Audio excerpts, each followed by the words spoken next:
Hello, welcome to Working Dragon Mystic, where we discuss real metaphysical and occult knowledge so that you can manifest real and tangible results in your life. This week, we're going to continue our series on the Goetia with the 23rd spirit of the Goetia Aim. Okay, now before we get into this, if you like learning about the occult, studying it, and applying it to your life, consider subscribing to the channel and turning on notifications so you're notified anytime we release a new video or we go live. We do live streams every Sunday at 7 p.m. Eastern Standard Time. Also, check us out over at workingdragonmystic.com. There's a link below. We have an online school over there with video courses, and we offer live workshops from time to time, so it's good to keep checking and see what's there. Also, of course, we do announce the workshops here on the channel anytime they're posted. So again, this channel is the best way to keep up to date with what's going on here at Working Dragon Mystic. All right, now with business out of the way, let's have some fun and let's get to talking about this Goetic spirit. Now, Aim, the 23rd spirit of the Goetia. This is one I get asked about kind of regularly, weirdly, though definitely not one of the more mainstream names that we tend to hear of. Now we found a nice flow with these videos, so let's start with the appearance. Aim I actually find relatively interesting when it's the traditional description of Aim in the Goetia. The Goetia refers to Aim as appearing very handsome man in body, but with 3 heads, one of a serpent, one of a man, and with 2 stars on his forehead and 1 head of a calf, riding a viper. Okay, I'm going to have to take a gander here and guess and just ponder that whoever wrote this might be a little superficial, because if you can consider someone handsome just, body-wise, yeah, it's a little superficial. I've never, men or women, I don't find them attractive just physically. You gotta have a personality there, even if you got 3 heads. Sorry. And if your 3 heads are described like this, you better have a good personality. I don't know. I don't trust a viper. That's just me. Anywho, jokes aside, anytime I've worked with this and I've spoken with other magicians, we occasionally see this image.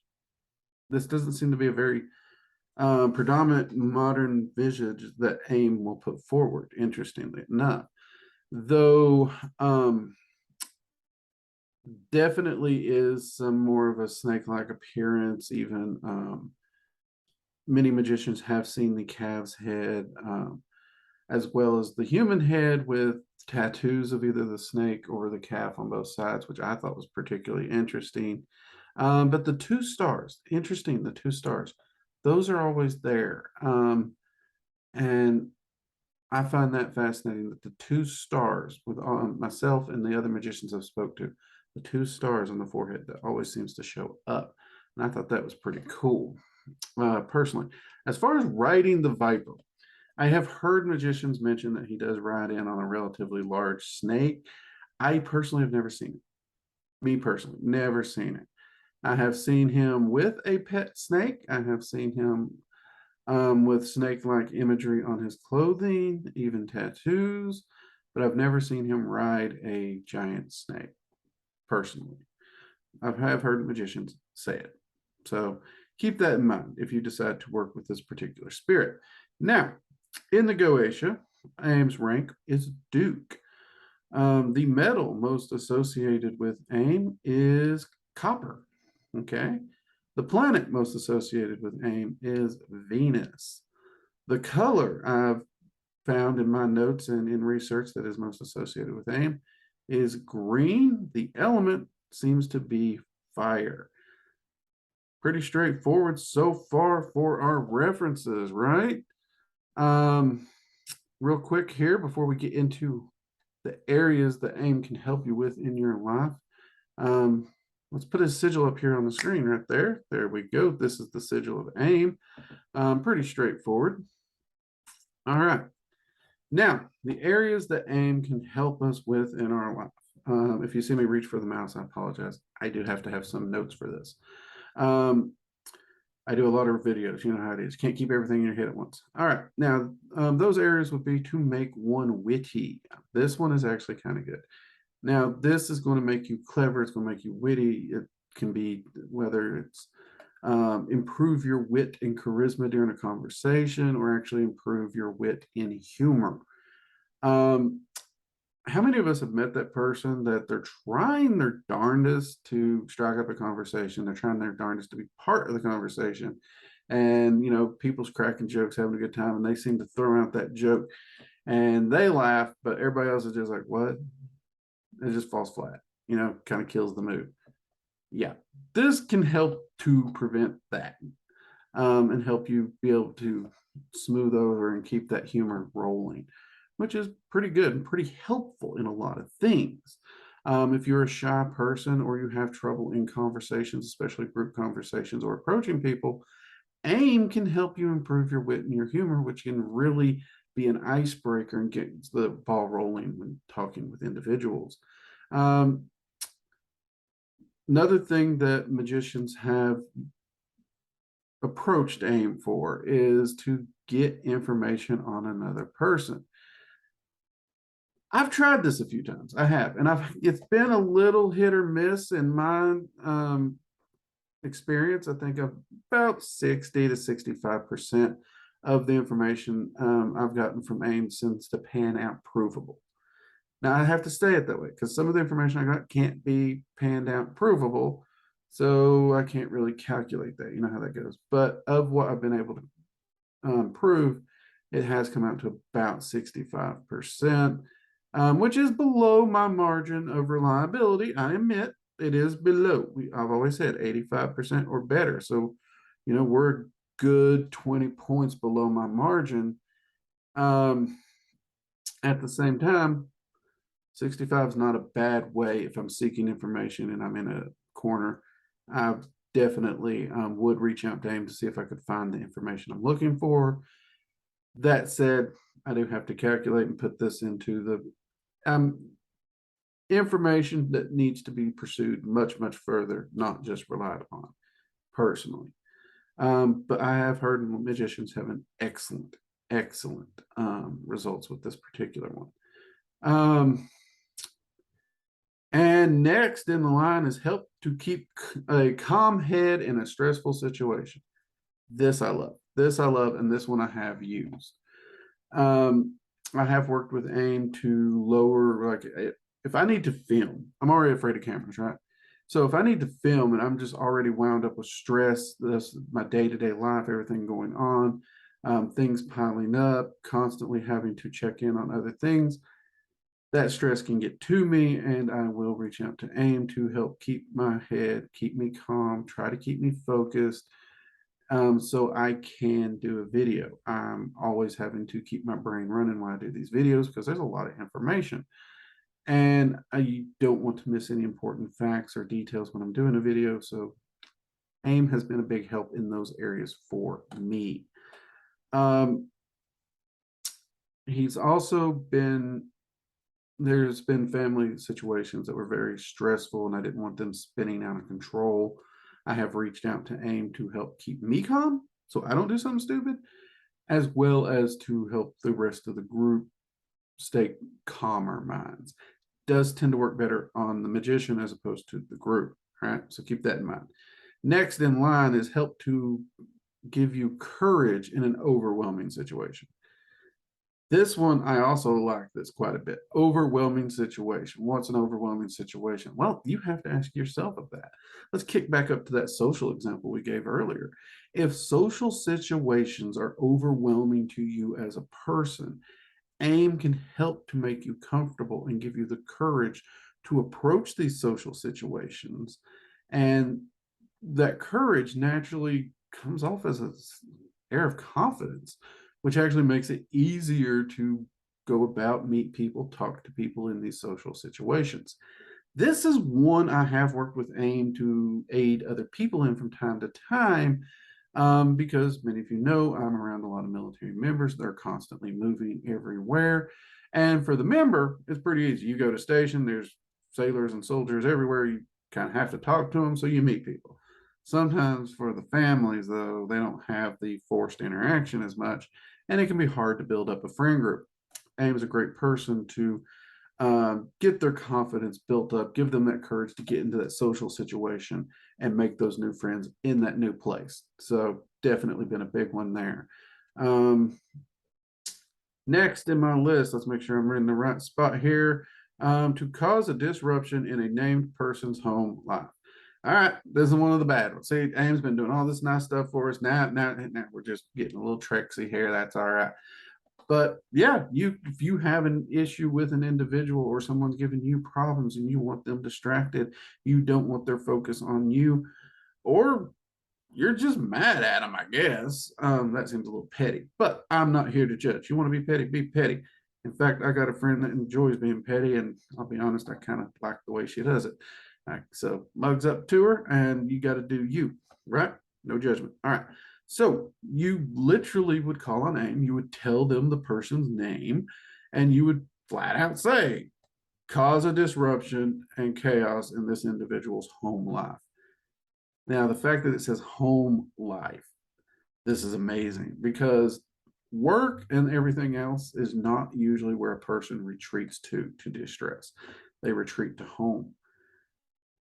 And if their home is disrupted and in chaos, they cannot rest. They cannot decompress. It will eat at them. It will draw their attention from you quick. So remember that. Now, here's another thing. There are people whose home life is already kind of chaotic, a little cray-cray, as some people will say. Where I come from, we just call it hell. That's with two L's, not one, because personally, Helheim, I find relatively lovely. Anywho, if their home situation is already that, these may be people who go to work to decompress. So you get the flip. In my experience, if they are someone who goes to work to relax and get away from the house, this doesn't seem to work as well. Okay. Other people, other magicians, mileage may vary here, but talk to Aim when you pursue this if that is the case, and make sure that Aim understands that they need to disrupt the work life, not the home life. Okay. Just a heads up on that one. All right. Now this next one I've used it pettily. I've used it jokingly. I'm just a stinker that way. Okay. So mugs up, bear with me. Don't judge me. All right. Coffee. To cause an individual to become accident prone or be injured. Okay.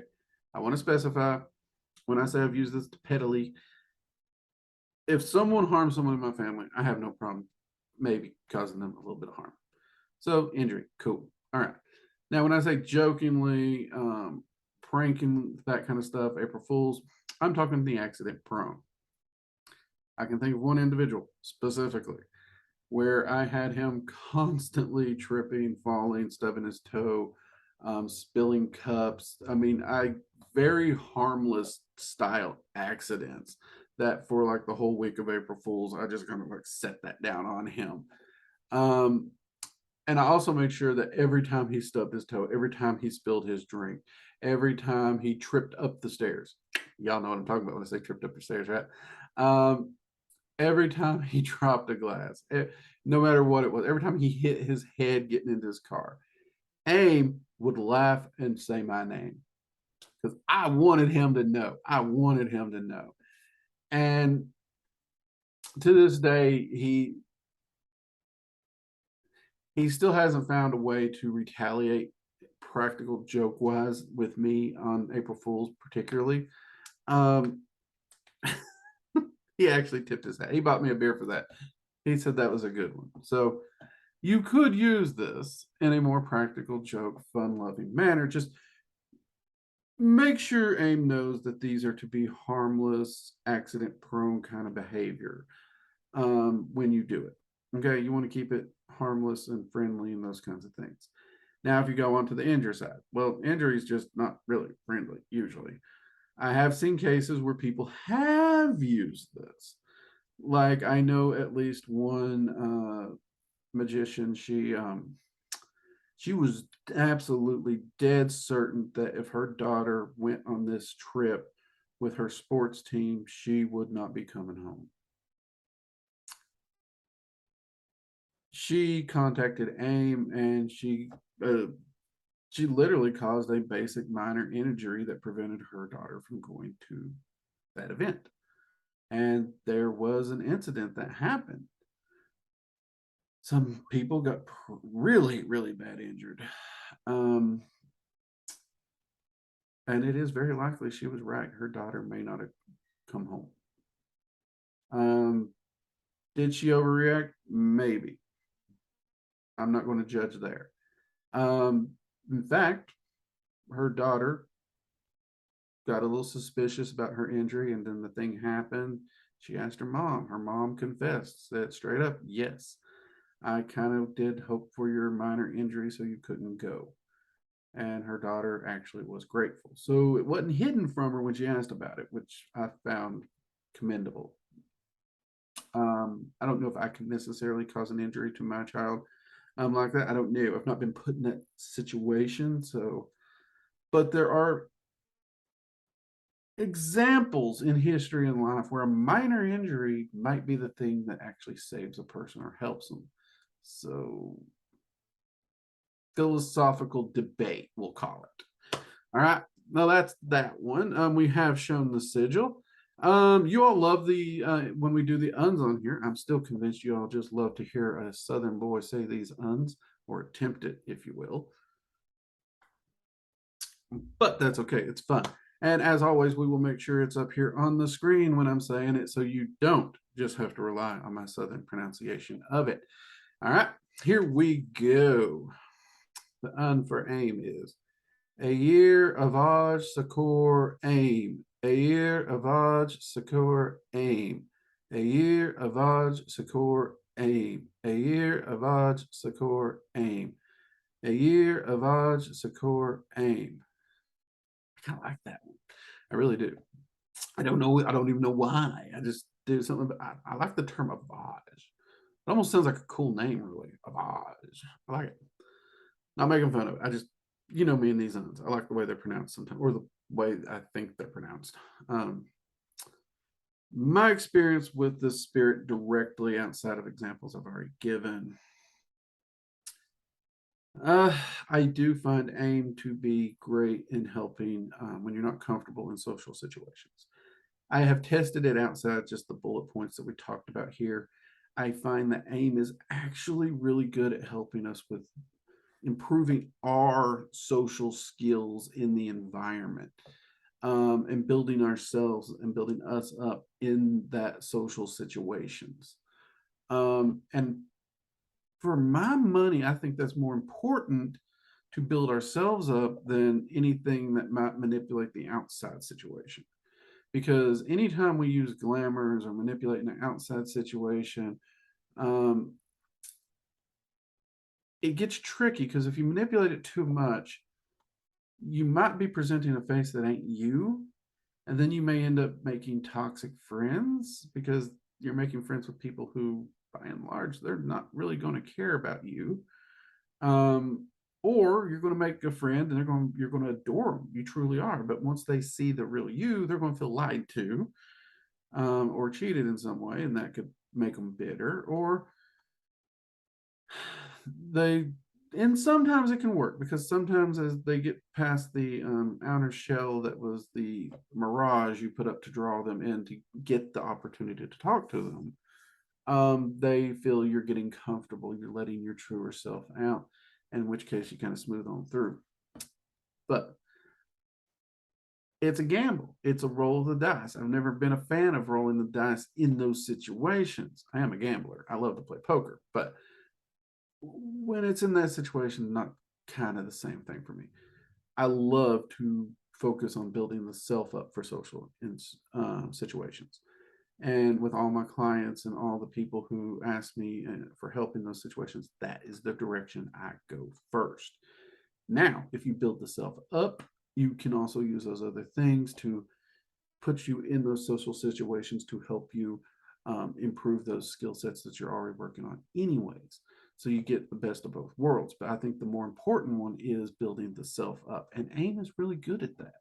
So if you're shy, if you have trouble with, joking in social situations, or you have to go to a social situation, but you don't like them, talk to AIM. See if you might be able to get into the crowd, be talking, cracking a few jokes, and make some new friends. It's really amazing. I've made some amazing friends just because I had to go to a situation. I didn't really want to be there, but I just randomly started talking to somebody, and next thing you know, hey, now I have a new friend to cause trouble with. Right. All right. AIM is also really good with helping with that courage concept we talked about. That can be applied to public speaking, stage fright, or the likes, anything in there. I have found it as a huge, huge help with stage fright. I am getting more and more comfortable in front of cameras, thankfully. Public speaking on a stage, not so much. Anytime I do or when I did do public speaking and I was having to talk to groups or crowds, I always tried everything I could. Sorry about that, my phone was being noisy. To bring myself down to the crowd. I never wanted to be on the stage on a podium above them, looking over them, because to me, now I can see everyone looking at me. It's like, oh my God, there I am. But if I could bring myself down to be amongst the crowd with the people and connect on a more personal level, my natural Southern ability to talk to anyone, anytime, just kicked in. And that made it a lot easier for me. So if and when I have to speak on stage, lifted platform kind of styling, I'm going to reach out to him, hands down, to get me over that hump. Because there's just times, seriously, you cannot do that. You just can't. I have had a rare opportunity to speak in a college classroom style where the seating actually stacks upward. So I'm on the floor here and they're above me now. So I can't go no lower and I can't get no higher. So I can't do the level thing. And that whole professor talking to class, oh man, ooh, that was a rough day. I'm not even, ooh. So I wish I'd thought about working with AIM for that day, looking back, but I didn't. Next time I will. Next time I will. But I find that in those areas, AIM is fantastic and can help you build up your charisma too, just as a general notion. So if you have issues in social situations, public speaking, or you need to build up a bit of your charisma, consider reaching out to AIM. I think you'll find he's a really cool spirit to work with, even if he shows up with three hits. Though I've never seen him do it. I kind of want him to. I'm not gonna lie. I kind of want him to show up with three hits one day, just cause. Especially riding the serpent, just yeehaw, cowboy on a snake, Anyway, if you've enjoyed this video and you enjoyed this style of content, be sure to hit the subscribe button and turn on notifications by hitting the bell icon so you are notified anytime we release a new video or that we go live. Again, we go live every Sunday at 7 p.m. Eastern Standard Time. And also consider checking out our gilded community. We got a great gilded community, people sharing their research, their experiences, helping each other out. You can find that link in the about section of this channel. And I think that's about it. That's got it. Yeah. Oh, wait, nope, that don't got it. We also do have YouTube channel memberships and a Patreon. If you'd like to support the channel, different tiers come with different perks, including monthly spell work, custom spell work, early access to courses when they release, coupons to courses and merchandise, all those kinds of things. And if you have a video request or question, you will get priority to me trying to go through and answer questions, because we get a lot of them. So the tier members get priority to questions as well. So until next time, everyone, keep on working, keep on building yourself up, keep on seeking that self-mastery, that self-empowerment, that self-sufficiency, and living the best life that is right for you and walking your path. And I'm Drake. This has been Working Dragon Mystic. Take care. Bye-bye.